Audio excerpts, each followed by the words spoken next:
Hello friends, Anand this side. हम लोग UP PCS 2024 का जो प्रीलिम्स का पेपर था उसका इन डेप्थ एनालिसिस कर रहे हैं। पिछले पार्ट में हम लोगों ने इकोनॉमी का जो 10 सवाल थे उनको देखे थे, और इस पार्ट में हम लोग बचे हुए जो 8 क्वेश्चन बचते हैं, टोटल 18 क्वेश्चन आए थे इकोनॉमी में, तो बचे हुए 8 क्वेश्चन हम लोग इस पार्ट में कवर करेंगे। तो इसके साथ हमारा इकोनॉमी वाला जो सेक्शन है वो कंप्लीट होगा, फिर हम बचे हुए सेक्शन देखेंगे। अगर आप लोग ये वीडियो यहाँ से स्टार्ट कर रहे हो तो मेरी आपको एडवाइस है कि आप पहले इकोनॉमी का पहला पार्ट देखो। आप कोई भी सेक्शन उठा सकते हो। हमने मॉडर्न हिस्ट्री पहले कवर हमने हिस्ट्री पहले कवर कर लिया है, करंट अफेयर्स कर चुके हैं, पॉलिटी कवर कर चुके हैं, इकोनॉमी अब हम लोग कर रहे हैं, तो आप कहीं से भी स्टार्ट कर सकते हो। लेकिन जो भी सेक्शन आप उठा रहे हो उसका पहले पार्ट से स्टार्ट करो, ठीक है। चलिए फिर पहला क्वेश्चन देखते हैं। इसमें 11th क्वेश्चन देखते हैं। 11 देखते हैं। असर्शन रीजन टाइप का क्वेश्चन है, और क्वेश्चन है फ्लेक्सिबल एक्सचेंज रेट के ऊपर। देखो, इसको करने से पहले मैं आपको कुछ चीजें बता देता हूँ। 3 टाइप के एक्सचेंज रेट सिस्टम होते हैं। एक होता है फिक्स्ड, एक होता है फ्लेक्सिबल, फ्लेक्सिबल को फ्लोटिंग भी बोलते हैं, फ्लेक्सिबल होता है, और तीसरा होता है मैनेज्ड फ्लोट, मैनेज्ड फ्लोट होता है तीसरा, ठीक है।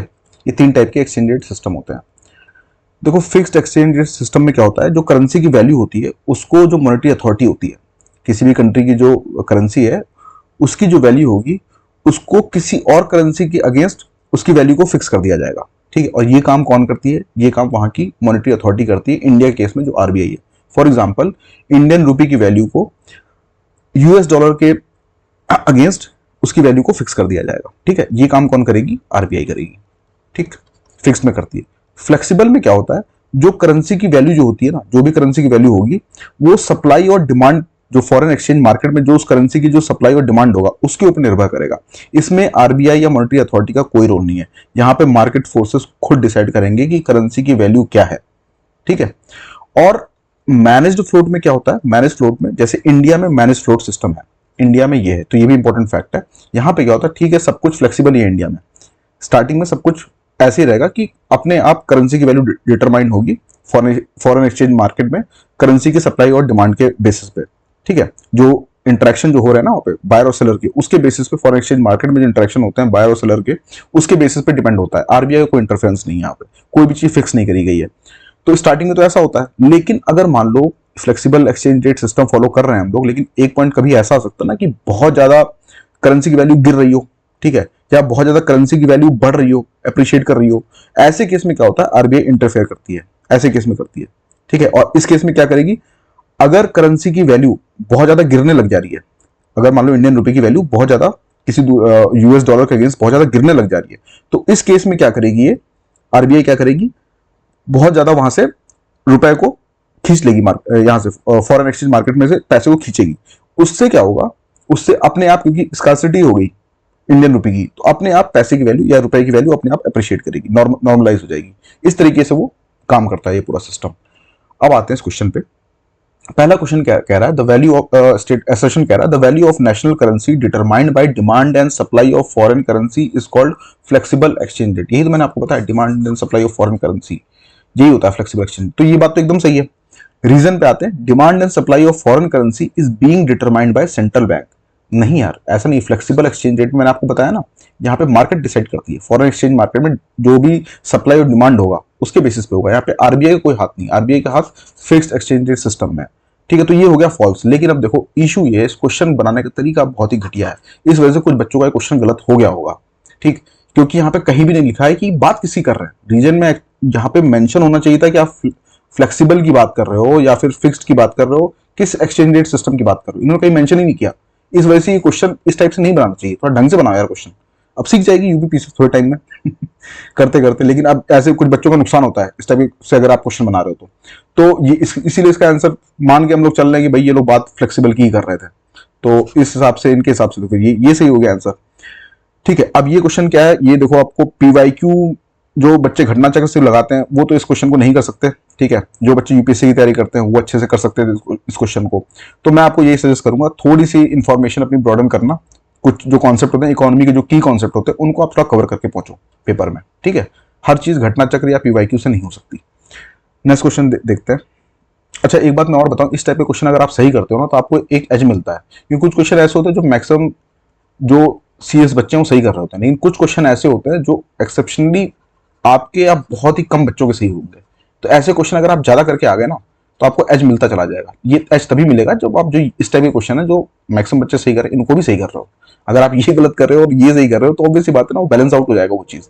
तो ये सब बातें थोड़ी सी ध्यान में रखनी चाहिए। नेक्स्ट क्वेश्चन देखते हैं।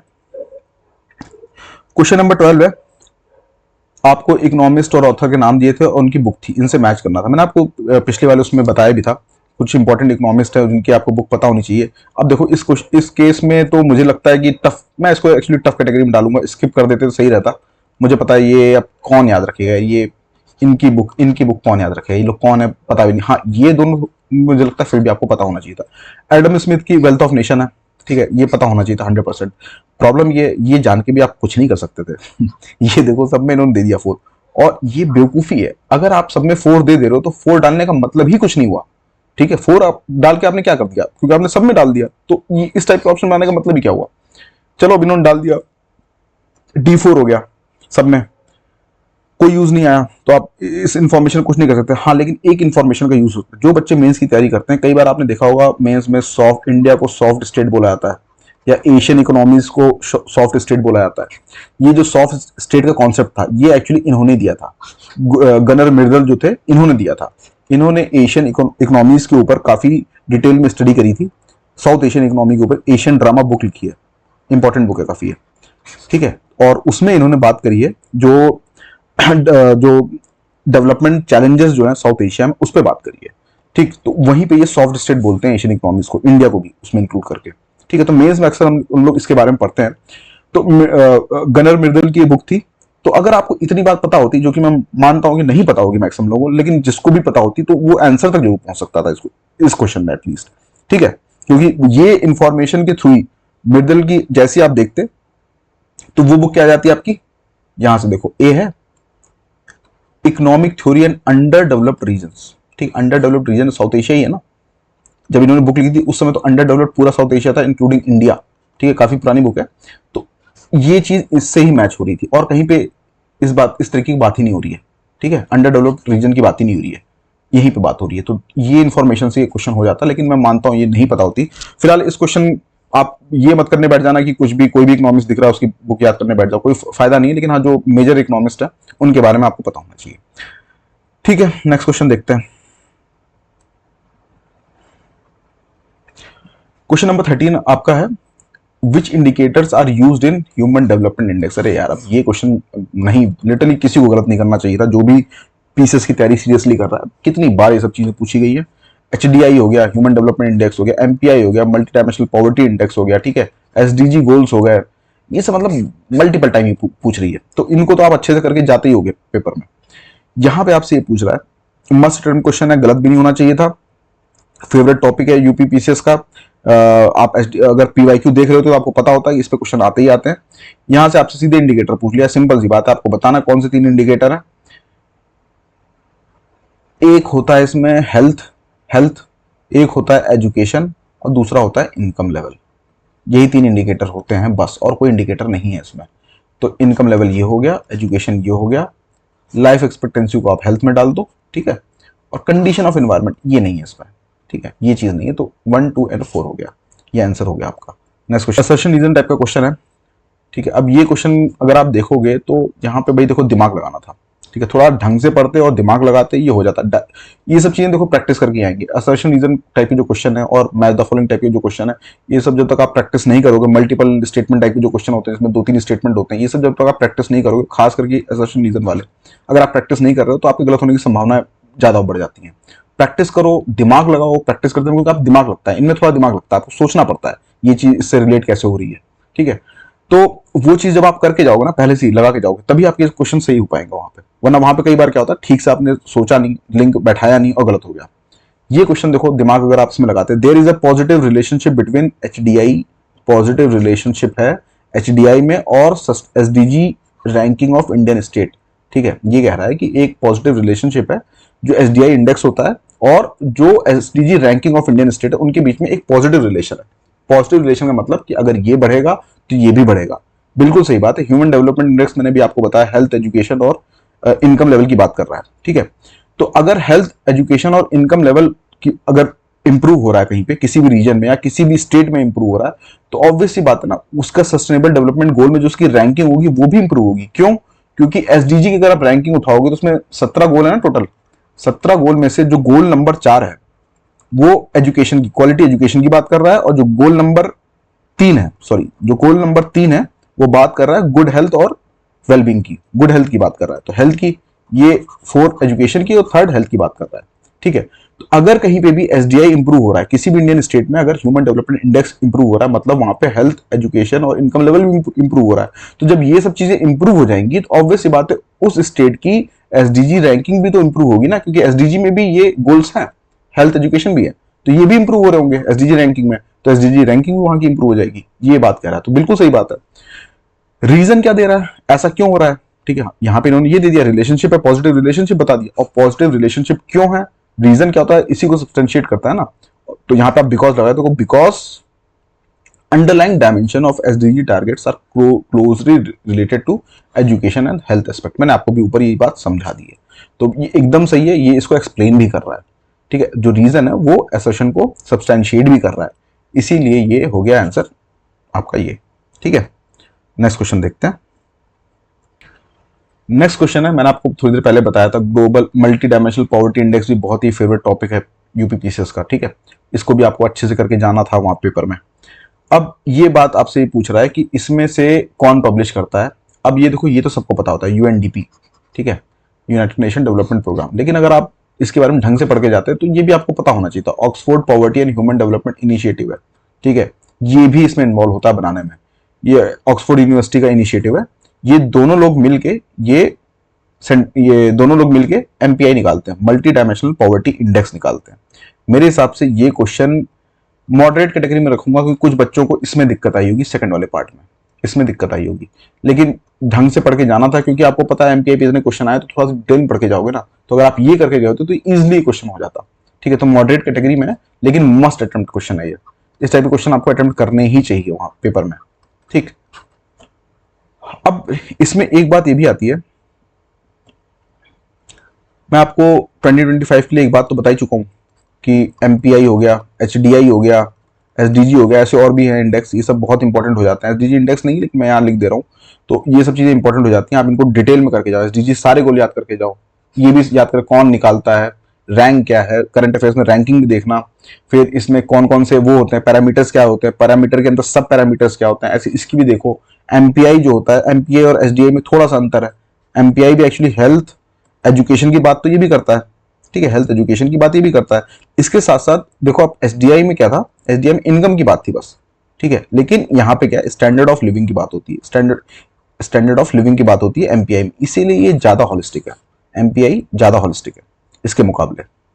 ठीक है, तो स्टैंडर्ड ऑफ लिविंग में क्या हो गया, मतलब भाई रहने को घर है कि नहीं है, ठीक है, बिजली है कि नहीं घर में, ड्रिंकिंग वाटर की फैसिलिटी है कि नहीं, कुकिंग फ्यूल है कि नहीं, ये सब आ जाता है स्टैंडर्ड ऑफ लिविंग में, तो ब्रॉडर डायमेंशन है ये, तो ज्यादा अच्छे से एमपीआई इंडेक्स कैटर करता है इस चीज को। ठीक है, चलो नेक्स्ट क्वेश्चन देखते हैं।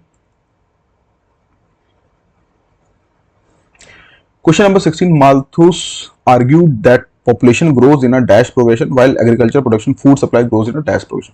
यार बहुत ही सिंपल क्वेश्चन है, कितनी बार माल्थुसियन प्रिंसिपल पे क्वेश्चन आया हुआ है, आपको अच्छे से पता होना चाहिए था, ये क्वेश्चन करना चाहिए था और सही भी होना चाहिए था। देखो कुछ बच्चों ने इसको गलत किया होगा, पूछने का तरीका थोड़ा बदला था इन्होंने, लेकिन जिसको कॉन्सेप्ट एकदम क्लियर था माल्थुसियन प्रिंसिपल का, वो ढंग से कर गया था। माल्थुसियन प्रिंसिपल क्या बोल रहा है आपको, वो यही कह रहा है कि जो पॉपुलेशन होती है किसी भी रीजन की, वो ज्योमेट्रिक प्रोग्रेशन में बढ़ती है, ठीक है, और जो फूड सप्लाई होती है वो अरिथमेटिक प्रोग्रेशन में बढ़ती है। मतलब इनका बोलने का मतलब ये है कि पॉपुलेशन जो जनसंख्या है वो ओवर द टाइम वो ज्यादा स्पीड पे बढ़ती है, इसके मुकाबले में जो फूड सप्लाई पूरे वर्ल्ड में बढ़ रही है उसके मुकाबले में जो पॉपुलेशन है वो ज्यादा स्पीड में बढ़ती है। इसीलिए क्या होगा, ओवर द टाइम अकाल आ जाएगा, फैमिन हो जाएगी, ठीक है, सब कुछ खत्म हो जाएगा, इनका ये बोलना था। ठीक है, लेकिन अब ऐसा प्रूव तो नहीं हो पाया, ओवर द टाइम आप देखोगे तो ये बहुत सारे इसके अपवाद आपको मिल जाएंगे। ठीक है, इंडिया ये उसमें एक कंट्री आ जाती है अपवाद में, तो इसका आंसर ये होना चाहिए था। ठीक, अब इस केस में आप देखो, मैं आपको फिर 2025 के लिए एक चीज बता रहा हूं, आप माल्थुसियन प्रिंसिपल फिर से ढंग से पढ़ के जाना। ठीक, इसके साथ साथ डेमोग्राफिक ट्रांजिशन थ्योरी क्या है वो पढ़ के जाओ, डेमोग्राफिक ट्रांजिशन थ्योरी। फिर बहुत सारे कर्व्स होते हैं, फिलिप कर्व है, लाफेर कर्व है, लॉरेंज कर्व है, कुजनेट्स कर्व है, ये सब कर्व देख के जाओ अच्छे से, ये सब पूछते रहते हैं लोग बार बार। कर्व आपको अगर कहीं नहीं मिल पा रहा तो टेलीग्राम चैनल पे मैंने डाला हुआ है, आप वहां जाके उसकी एक छोटी सी एक पन्ने की पीडीएफ बना के डाली हुई है, आप उसको देख लो पूरा अच्छे से डायग्राम के साथ, ठीक है। और ठीक है, इस क्वेश्चन में तो इतना ही है। नेक्स्ट क्वेश्चन देखते हैं।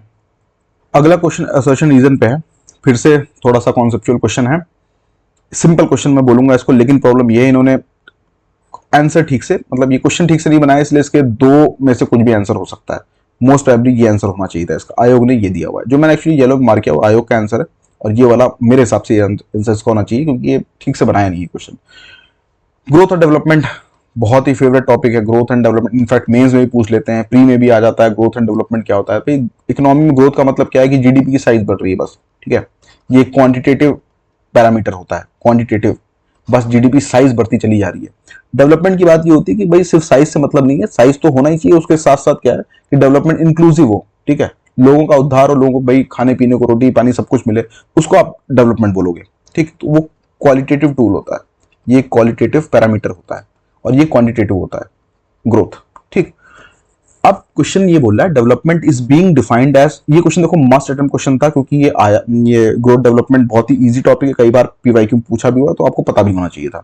लेकिन अब यहाँ पे क्वेश्चन को देखते हैं, फिर एक बात करते हैं इस पर। Development is being defined as improving living standards and welfare, बिल्कुल सही बात है, मैंने आपको भी बताया डेवलपमेंट यही होता है। ग्रोथ तो सिर्फ ये देखेगा इकोनॉमी कितनी ग्रो कर रही है, ठीक है, लेकिन डेवलपमेंट सिर्फ इकोनॉमी कितनी, जीडीपी साइज कितना बढ़ रहा है वो नहीं देखेगा, उसके साथ साथ ये भी देखेगा कि लोगों का रहने का जो स्तर है वो इंप्रूव हो रहा है कि नहीं, कितने लोग पॉवर्टी से लोग बाहर आ रहे हैं कि नहीं, चीजें वो स्पेंड कर पा रहे हैं कि नहीं, उनके पास हेल्थ फैसिलिटी है कि नहीं, एजुकेशन फैसिलिटी है कि नहीं, ये सब देखेंगे, ठीक है। तो ये होता है डेवलपमेंट, बिल्कुल सही बात है। अब देखो अगला स्टेटमेंट क्या, growth in per capita income, growth in per capita income is not a sufficient measure of development, बिल्कुल सही बात है, मैंने आपको बताया growth in per capita income, अगर किसी, सिर्फ आप ये देखो कि पर कैपिटा हर इंसान के पास पैसा कितना कमा रहा है, वो सिर्फ अगर आप ये चीज देखोगे तो क्या वो डेवलपमेंट है? वो डेवलपमेंट नहीं है, वो ग्रोथ है एक्चुअली, ठीक है। वो इंसान की ग्रोथ है कि ठीक है पैसा बहुत कमा रहा है, लेकिन ये भी तो हो सकता है कि वो ये सब सुविधाएं उसको ना मिले, उसकी स्टैंडर्ड ऑफ लिविंग इंप्रूव ना हो रहा हो, ठीक।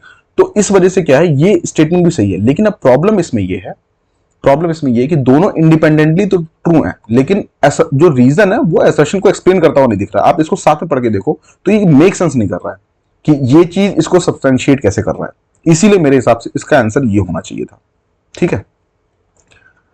नेक्स्ट क्वेश्चन देखते हैं। ओके, क्वेश्चन नंबर 19 है आपका, national intellectual property rights policy के ऊपर है, ठीक है।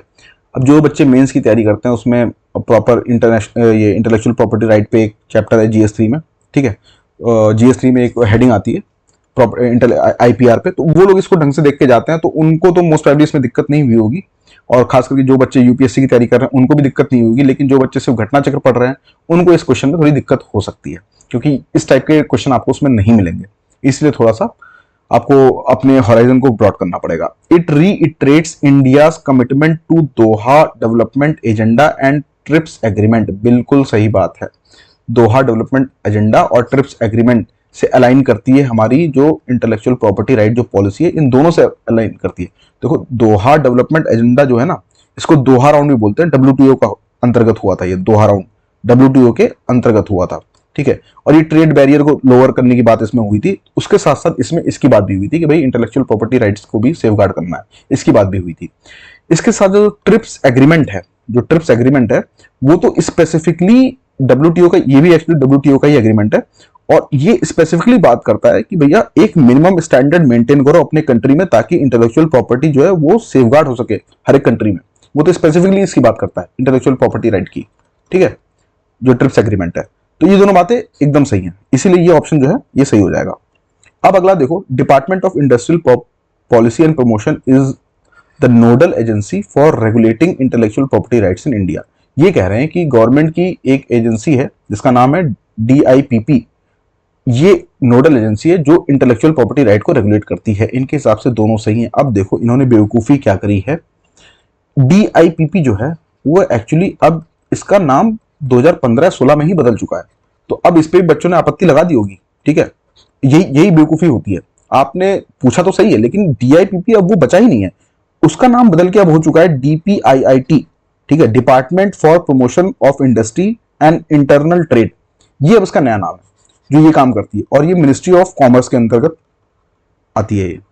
तो अब ये देखती है इस चीज को, एक्चुअली है वही चीज, बस को नाम बदल दिया गया है, तो लेकिन आप कंट्रोवर्सी क्रिएट कर दे रहे हो, ठीक है, आप ढंग से देख के बना नहीं रहे हो सवाल को, तो इस वजह से क्या हो गया, अब ये है तो गलत ही चीज, हो तो गई गलत ना, बच्चे क्लेम तो कर ही सकते हैं कि ये इसके अंतर्गत तो है ही नहीं, क्योंकि ऐसी कोई बॉडी नहीं बची अब, लेकिन इनके हिसाब से ये चीज सही है, तो अब मान के चलो आप ये चीज सही है, ठीक, ओके, चलिए बहुत बैशिंग हो गई आयोग की ठीक है, हमने इकोनॉमी का भी सेक्शन यहाँ पे कंप्लीट किया। इकोनॉमी में देखो एक चीज मैं आपको बता दूं, ओवरऑल अगर आप देखोगे क्वेश्चन अच्छे थे, क्वेश्चन अच्छे थे, कॉन्सेप्चुअल क्वेश्चन भी थे, तो डायरेक्ट क्वेश्चन नहीं थे जहां आपको दिमाग बहुत क्वेश्चन लगाना था, असर्शन रीजन टाइप के क्वेश्चन अच्छे डाले थे, मतलब डायरेक्टली ऐसा नहीं था कि आप फैक्चुअल इन्फॉर्मेशन से कर सकते थे, कर तो सकते ही थे, लेकिन ये था कि आपको क्वेश्चंस में अपने दिमाग का यूज करना पड़ रहा था, और ये अच्छी बात है। इसके बावजूद क्वेश्चन बहुत टफ नहीं थे, दिमाग आपको यूज करना था, लेकिन वो क्वेश्चन इजीली हो जा रहे थे, तो मेरे हिसाब से ये भी एक इकोनॉमी के क्वेश्चन आपको एज देंगे पेपर में, ठीक है। देखो हिस्ट्री के जो होते हैं बहुत ही फैक्चुअल क्वेश्चन आते हैं, कई बार ऐसा होता है भाई आ रहा है तो आ रहा है, नहीं आ रहा तो नहीं आ रहा है, आप क्या दिमाग लगा लोगे उसमें, लेकिन इकोनॉमी क्वेश्चन में मेरे को दिखा यहाँ पे विंडो काफी, कुछ क्वेश्चन में कई लोगों ने गलत किया होगा और कई लोगों ने सही भी किया होगा, तो यहाँ पे विंडो है कॉन्सेप्चुअल क्वेश्चन में सही गलत का अंतर क्रिएट करने की, ठीक है। अगर आप ये पूछो मुझसे कि इकोनॉमी पढ़ने के लिए क्या सोर्सेज रेफर करने चाहिए, तो इस ब्रॉडर एनालिसिस के बाद तो मुझे ये लग रहा है आप चुपचाप पीवाईक्यू करो, ठीक है, पीवाईक्यू के थ्रू ही आप चीजों को स्टडी करो।